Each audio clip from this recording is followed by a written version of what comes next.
Hello teachers, कैसे हैं आप सब। तो हम कुछ एचटेट के क्वेश्चन कर रहे हैं, प्रीवियस ईयर क्वेश्चंस हम कर रहे हैं और हमारा क्वेश्चन पेपर जो चल रहा है वो 2018 वाला क्वेश्चन है। 124 तक हम सब्जेक्ट के क्वेश्चन पहले कर चुके हैं और आज हम जो क्वेश्चन देखेंगे वो 125 से देखेंगे। आप लोगों ने अगर तैयारी कर लिया है, प्रिपरेशन कर लिया है तो क्वेश्चंस को लगाएं और बताएं ज़रा आंसर मेरे को। ठीक है, कमेंट बॉक्स में आप आंसर डालें अपने, तो देखते हैं कि आप कितने क्वेश्चन करेक्ट करते हैं इनमें से। चलिए, तो फर्स्ट क्वेश्चन जो आपके पास है वो है thermal cyclization of trans two 4 hexadiene gives. जो ये क्वेश्चन है ये पेरीसाइक्लिक रिएक्शन से क्वेश्चन है, ठीक है। और इन्होंने बोला है कि थर्मल साइक्लाइजेशन हो रहा है किसका, ट्रांस का। तो ट्रांस टू 4 हेक्साडाइन क्या प्रोड्यूस करेगा, क्या बनेगा यहाँ पे।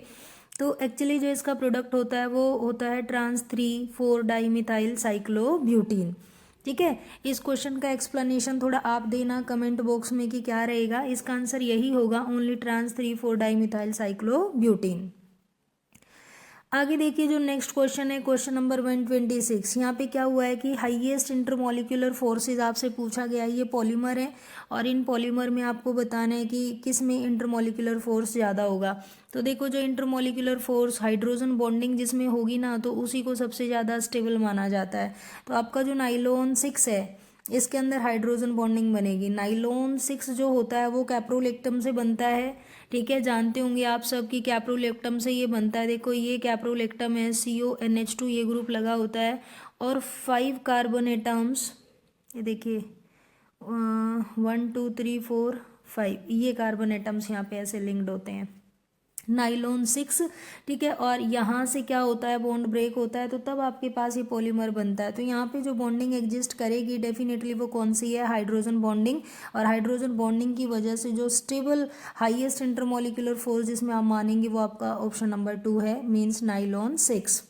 ठीक है, आगे क्वेश्चन आता है 127, जहाँ पे इसने बोला कि एक एराइल हैलाइड है आपके पास। एराइल हैलाइड किसको कहेंगे कि एक एरोमेटिक कंपाउंड है, जिस एक बेंजीन है और बेंजीन के ऊपर क्या लगा हुआ है, हेलोजन लगा हुआ है।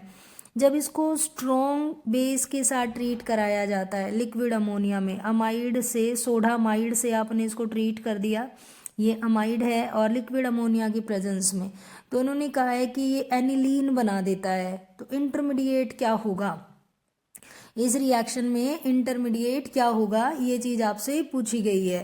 ठीक है, तो ये अगर आपने थोड़ा सा इस रिएक्शन को पढ़ा हो, ये जो रिएक्शन आप बात कर रहे हैं इस वाली की अमाइड में, तो इसमें क्या होता है, देखो जो ये अमाइड बेस होता है ना, अमाइड बेस जो होता है ये क्या करेगा, ये एक देखो यहाँ से ये हाइड्रोजन रहा आपका, इस हाइड्रोजन को क्या कर लेगा, एब्स्ट्रक्ट कर लेगा। तो जब ये इस हाइड्रोजन को लेता है तो यहाँ पे चार्ज कौन सा आ जाएगा, नेगेटिव, और वो नेगेटिव चार्ज फिर यहाँ पे ट्रांसफर हो जाता है। ठीक है, तो जिसकी वजह से आपका यहाँ पे एक और बॉन्ड क्रिएट हो जाता है। अब ये 3 बॉन्ड आपको ऐसे देखने को मिलते हैं और इसको ये जो बना इंटरमीडिएट इसको बेंजाइन बोला जाता है। इट मीन जो इंटरमीडिएट यहाँ पे बनेगा वो कौन सा बनेगा, बेंजाइन बनेगा। क्लियर। उसके बाद अब आपके पास क्वेश्चन है, the major contributor to global warming is. Global warming को कोज करने वाला मेजर कंट्रीब्यूटर कौन है आपके पास, तो कार्बन डाइऑक्साइड गैस होती है। ठीक है, बहुत डायरेक्ट क्वेश्चन है, आप लोगों को याद ही होगा डेफिनेटली। क्वेश्चन नंबर 126 देखिए, इन्होंने कहा है कि नंबर ऑफ अनपेयर्ड इलेक्ट्रॉन बताओ इस कॉम्प्लेक्स के अंदर। और आपका जो कॉम्प्लेक्स है वो प्लेटिनम का एक कॉम्प्लेक्स है जहाँ पे 4 साइनाइड ग्रुप लगे हुए हैं और इधर 2 नेगेटिव चार्ज है। आप पहले इसका ऑक्सीडेशन स्टेट कैलकुलेट कर लेंगे तो आप देखेंगे कि इसकी जो ऑक्सीडेशन स्टेट है वो कितनी आने वाली है, यहाँ पे 2 आने वाली है। प्लेटिनम का एटॉमिक नंबर 78 है, 2 का इसने लॉस कर दिया तो 76 इलेक्ट्रॉन है। अब आप ये देखिए, what ever will be the configuration, आप ये देखिए कि स्ट्रॉन्ग फील्ड लिगेंड लगा हुआ है कि नहीं।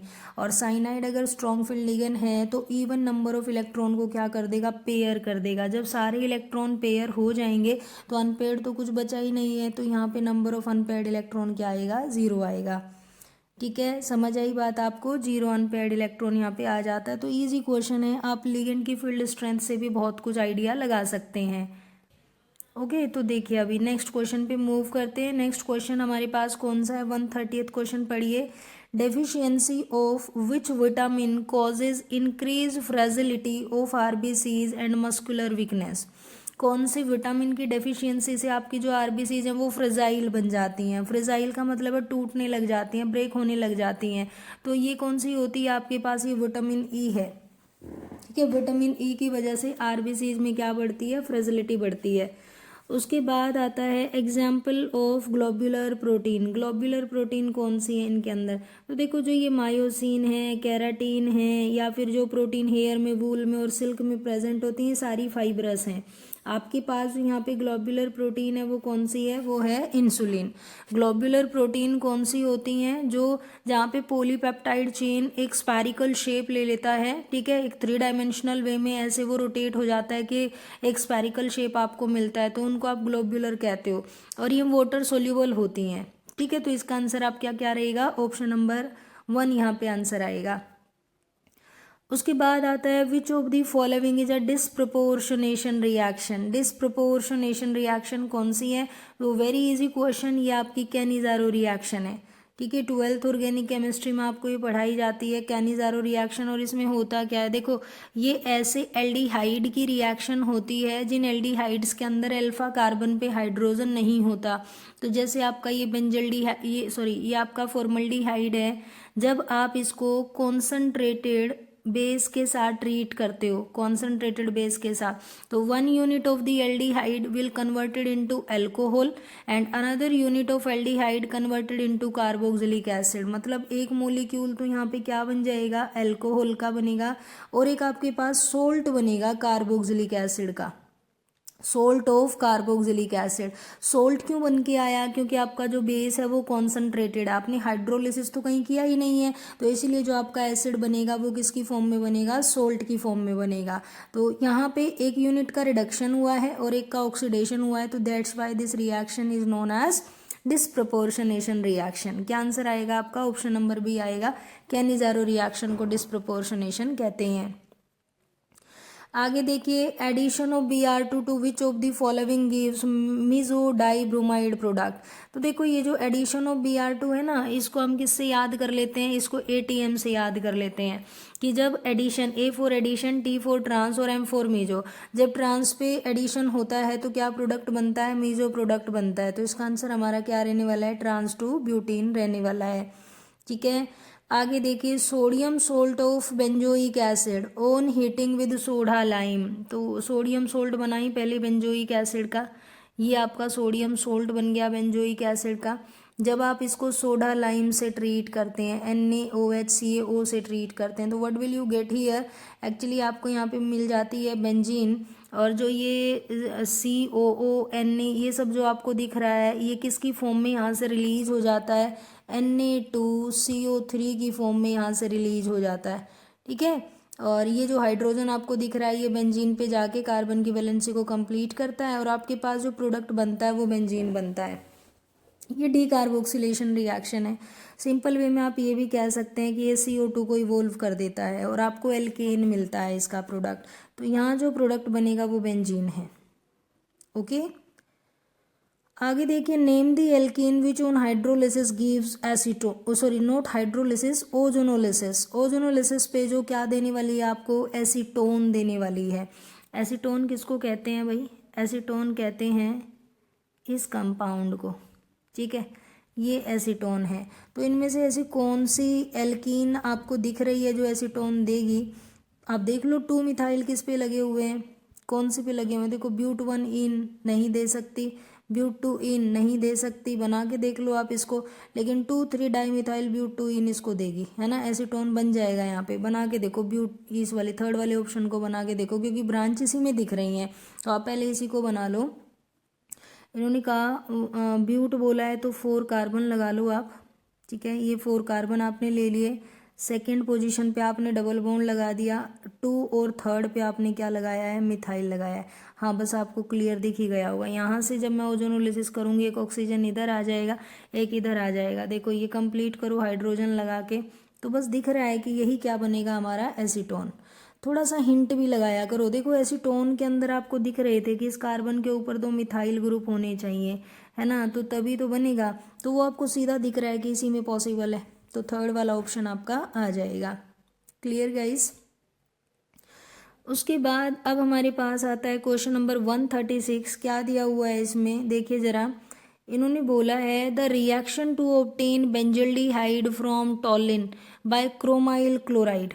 ठीक है, बेंजल्डिहाइड नहीं सॉरी टॉलिन से क्या बनाना है आपको, बेंजल्डिहाइड बनाना है। ये आपका टॉलिन है और इससे क्या प्रोडक्ट आप बनाने जा रहे हैं, आप इससे बेंजल्डिहाइड बनाने जा रहे हैं।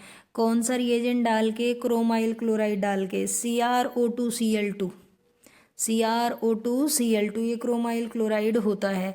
तो यहाँ पे जो प्रोडक्ट बनता है वो तो बन गया बेंजल्डिहाइड। ये रिएक्शन क्या कहलाती है, इटार्ड रिएक्शन कहलाती है। 12th केमिस्ट्री से डायरेक्ट क्वेश्चन है, टॉलिन टू बेंजल्डिहाइड, ऐसे याद रखें, टॉलिन टू बेंजल्डिहाइड। टॉलिन से जो बेंजल्डिहाइड बनता है ये कौन सी रिएक्शन में बनता है, इटार्ड में। रिएजेंट कौन सा डलेगा, CrO2Cl2, क्रोमाइल क्लोराइड कहते हैं इसको। कार्बन डाइसल्फाइड की प्रेजेंस में आप इसको ऐड करते हो। आगे देखिए, the reaction of diazonium salt with aniline yields para amino azobenzene.